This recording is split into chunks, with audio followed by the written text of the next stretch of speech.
Good morning, everyone. It's Kristen from the Creative Space Designs. Welcome to my weekly live. So if you're new to my page, I try to go live once a week and just talk about a topic or something that I'm working on in my paint party business, and hopefully that will help you out. Or if you come on and you have questions, like I love having a conversation with people that aren't really in the room. So if you do jump on, please say hello so I don't feel like I'm talking to myself. I'm going to talk about two very different things this morning. One of them is actually a little tutorial. I'm going to show how to make a cute, easy bow for a door hanger because I actually need to make one. So I thought, well, I will show you how I do it. And I've been talking about door hangers for the last couple of weeks anyway. So I thought, well, I'll show how I make a door hanger bow.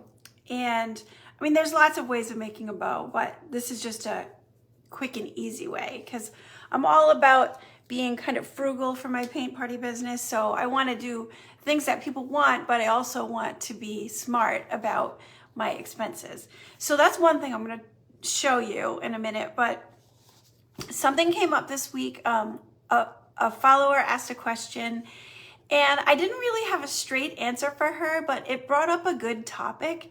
And that is like, how do you try something new in your business, or when you're wanting to try something new in your business, is it smart? Like, how do you go about it? So it really just depends on what the thing is.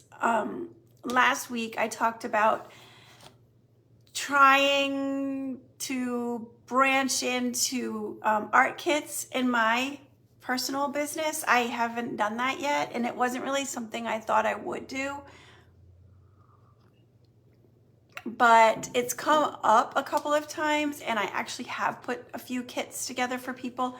And then I thought, well, maybe more people want that, and I just have not offered it. So like that just kind of came up very naturally for me because a few people asked, or it was like the solution to a problem for a paint party guest that couldn't come to an event that they wanted to come to. But I'm giving that a shot, and I don't know how it's going to go. So anyway, the person asked me about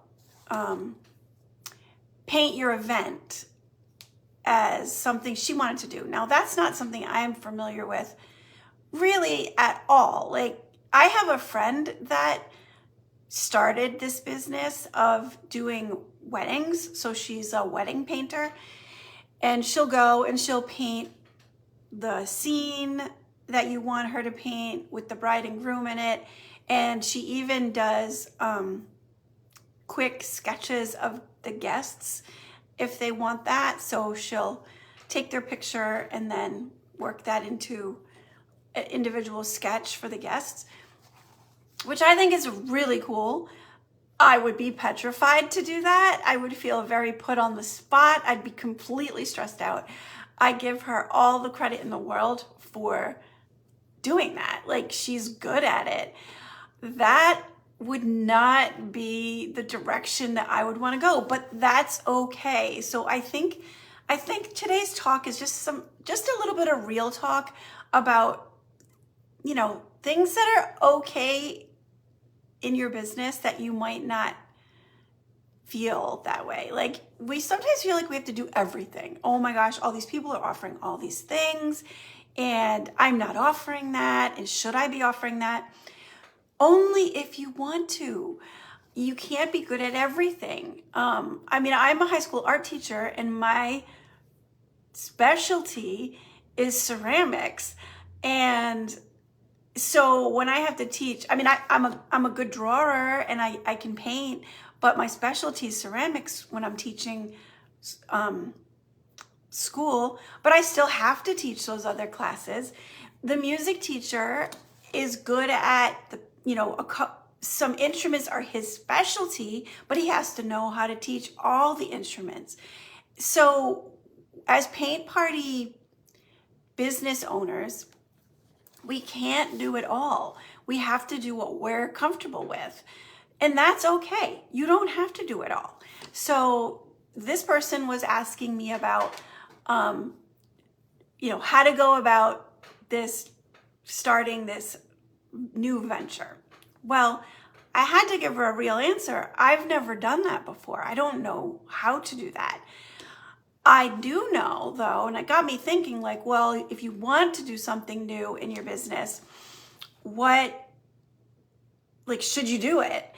And yes, I absolutely think yes. If you have it in your mind that you want to try something new and it's something that you can do, you should try it. So I wrote down some things to think about, just some pointers, I guess. So to me, when I'm ready to start something new, I'm going to start small. I'm not going to jump in and offer all the things and say this, I can do all this stuff, and I'm not going to do that. I'm going to start small, but I'm going to do it, because if you don't start, you're going to just think about it and maybe wish you started and regret that you didn't start. So just start, but start small. So that was something that I thought was relevant.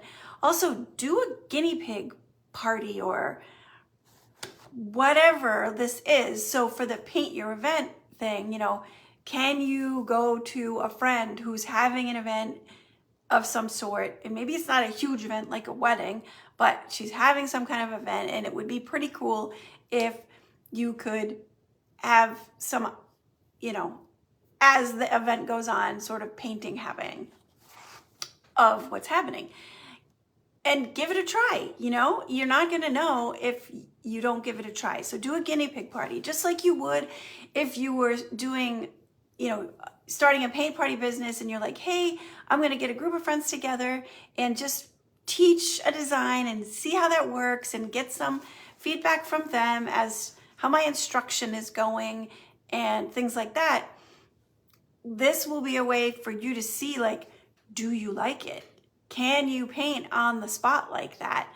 Or whatever it is you're trying, but a guinea pig event to give yourself the chance to see what comes up and what issues, what's going well, what might really go well, what issues might come up that you need to overcome. You won't know until you try. You can think and you can think and you can think about it, and you can make lists and all that good stuff, but you won't know until you give it a try. So the guinea pig event, I think, was a great idea. If possible, let the new avenue develop slowly. So, getting back to my art kit venture, and I know lots of people do art kits, it's just I've never offered it like that. I'm not going to all of a sudden offer, I'm going to be shipping things, and I'm going to be doing, taking in orders. And what if that happens? I don't know, but I didn't want to offer shipping because I still teach. I don't have time during the day to be putting things together like that. So I'm offering local pickup. So to me, I think that would be a more slow approach, a slow roll to if I'm even going to continue to do it.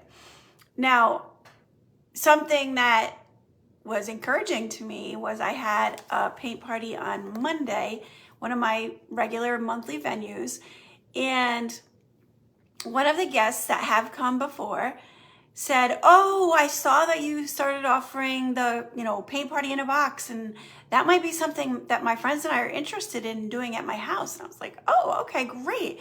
She gave me that feedback, she saw it, she read it, and she's thinking about it. So that was good feedback. And, no one's ordered any kits yet or anything like that, but at least I know people are thinking about it. I put it out in an email, I have it on my website, and people are looking at it. So obviously with this paint your event idea, you're not gonna book 5 events and have not known if you even enjoy doing it. So slowly get into it, which is probably, it is, to me, that's okay, of course. But I feel like we as entrepreneurs think we have to do all the things and we have to be good at everything. And that's just not the case. We're human beings. We have to work with our strengths, learn as we go, be okay with making mistakes, all that stuff. That's how you learn, right? So that was another thing. Make it go, like, increase slowly, progress slowly, if possible. Ask for feedback and don't take it personally. That last part is hard. I feel like maybe I have something in my tooth. I was just eating blueberries. Now I'm self-conscious. Yeah, that last part is hard, to not take feedback personally, but I don't think most people are going to be mean about it, but you want feedback. You want positive feedback and you want constructive criticism, because that's the only way that you're going to learn what's going right and how you can improve. So the don't take it personally thing is a reminder to myself as well, because it's really hard not to take constructive criticism personally sometimes, but I think most people have your best interest at heart. Now I'm self-conscious about my tooth. And the last thing was, if it doesn't work, don't see it as a failure. Give it time. Obviously, you've got to give it time, but don't see it as a failure. See it as learning and growth. Not everything's going to work. This is really driving me crazy. Maybe I don't have anything in my tooth.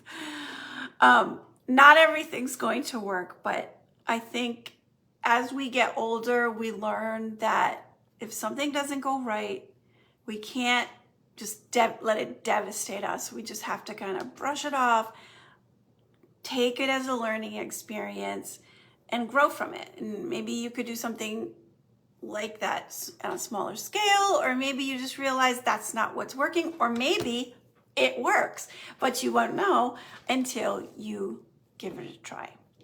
All right, so that's my kind of little getting real kind of pep talk about starting something new that you're not sure of. But now let's do something kind of fun and easy. So I'm going to show you how I make these bows, because I had this bow on my door hanger that I had outside on my front porch. This is a design in my membership if you're interested in that. And it had this bow on it that used to be pretty, but it's kind of old and got kind of ratty. So I want to make another one. And so I thought, let me show you how I do it. It's super easy.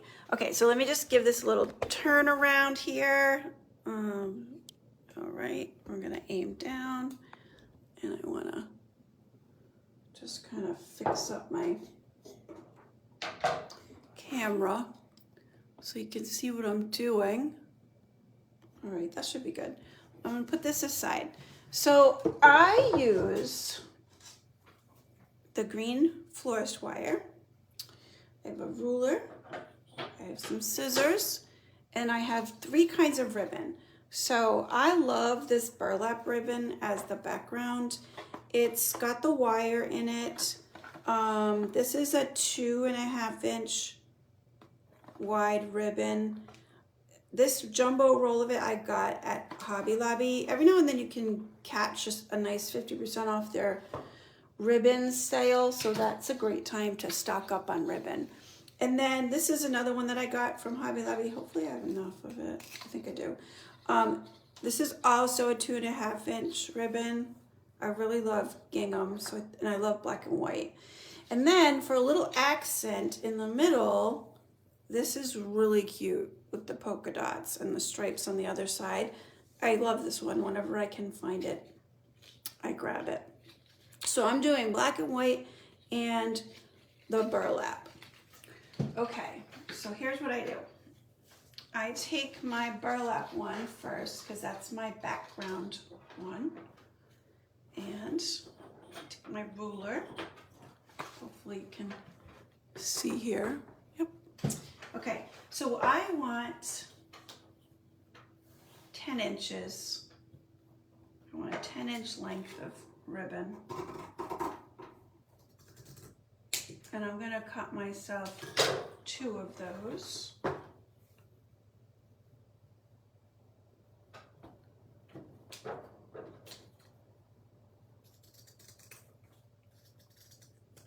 Okay, and then on the gingham ribbon, I am going to cut it a little shorter because I want those bows to be a little bit smaller. So I'm going to cut that to 9 inches.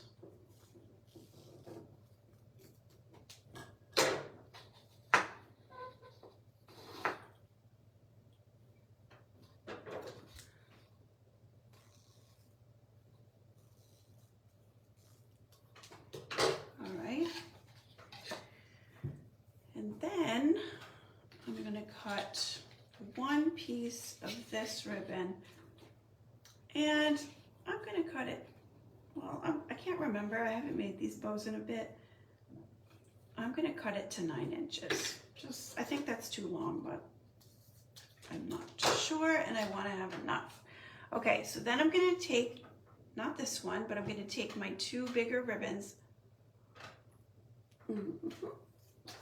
And I'm going to cut these little V's in them. So what I do is I fold them in half like this. And I cut a V in each end.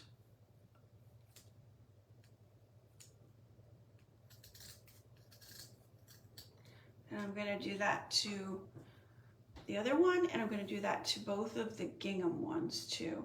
Now the gingham ribbon is a little thinner, so I can cut them together, but the burlap's kind of thick, so it's hard to stack them and cut them together. So I just do them separately. But for the gingham ones, if you put them together, you can cut them both at the same time.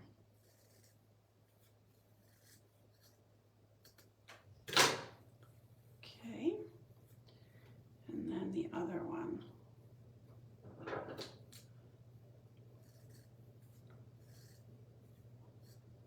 All right, so I've got that. I always feel like I should save these for something, but I don't know what. Not so much these, because those fray, but the gingham ones don't fray, and I just think they're kind of cool, but I don't know what I'm actually going to do with them, so. Okay, so I'm going to take my gingham and my burlap and stack them on top of each other like that. So you have 2 stacks. And I'm just going to get my florist wire ready. Oh no, where's the end of it? It's got to be in here somewhere. Okay, so where are you? I feel like, you know what I'm going to do? This is probably a dumb move. I see it. I see it. I see it. I see it.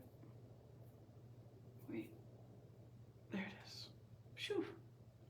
I was going to cut it, and then it would be in a couple of pieces. Okay. So I kind of want like a decent size. So 18. We're going to go for 18 inches. All right. Put that aside. Okay. So then I take my wire and I fold it in half so I can get that nice little bend right there. All right, now I'm going to take my ribbon and I'm going to crisscross them like that. And then I kind of bunch them up in the middle. And I take my wire and I put the other 2 ends through that loop that I just made. So I can pull that tight, and it's almost gonna make a little knot for me. Okay, so I just pull it nice and tight. And if you need to, I'm actually gonna do this. I'm just gonna wrap it around one more time. Okay, now you can kind of play around with folding these out and how they're going to open up. And I'm going to take my piece of contrast ribbon and I'm going to put it around the middle. And I really just tie a knot. I tie a knot nice and tight, and then I tie another knot. And this ribbon is double-sided with 2 different patterns, so I kind of try to twist it so that the polka dot's on top. But if the other one shows, it's kind of pretty. There we go. All right, and then I'm going to cut these just on an angle.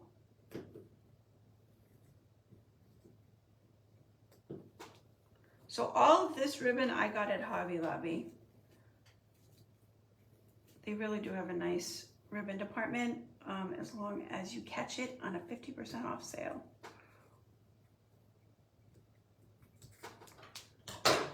And there you go, I tied that. And then I can play around and fluff it up. I think I've tried smaller lengths to save ribbon, but I like the 10 inches. It just makes a really nice bow. So here's how I attach it to my door hanger. So when I've had to make a bunch of bows in the past, I don't always offer bows at a door hanger paint party, but sometimes I do. And so if I have to make a bunch, I just, you know, sit down with a friend and just chit chat and make bows. It's kind of fun. All right, so what I do now is I take the rest of my green wire and I have this crocodile that I punch holes to hang it. This one's hanging with wire. A lot of times I'll hang it with twine, but I'll take the green wire and I'll put it into one of the holes like that, and then I'll take it and I'll do it again into the same hole. Just kind of pull it tight so it stays. And then you can play around with it. I don't usually cut that wire really short because if you do, it's hard to get back out. So I'll just take it and twist it around the hanging wire or the hanging twine. I'm going to cut it shorter than it is, but I don't cut it right down to the hole there. There. And then I'll just give that a little snip.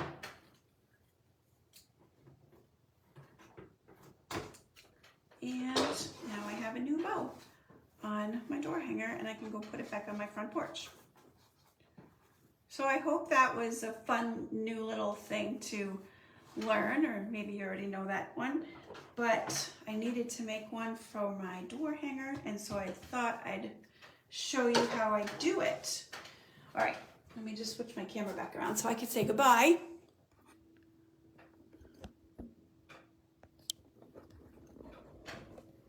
All right, so thank you so much for watching. I always enjoy these little lives I do, and hopefully you'll get some tips out of it. Definitely, if you're watching this on the replay, definitely say hi. If you have any questions or comments about what was talked about in the live, definitely put that in the comments, and I always get back to people. So thank you so much and have a wonderful day.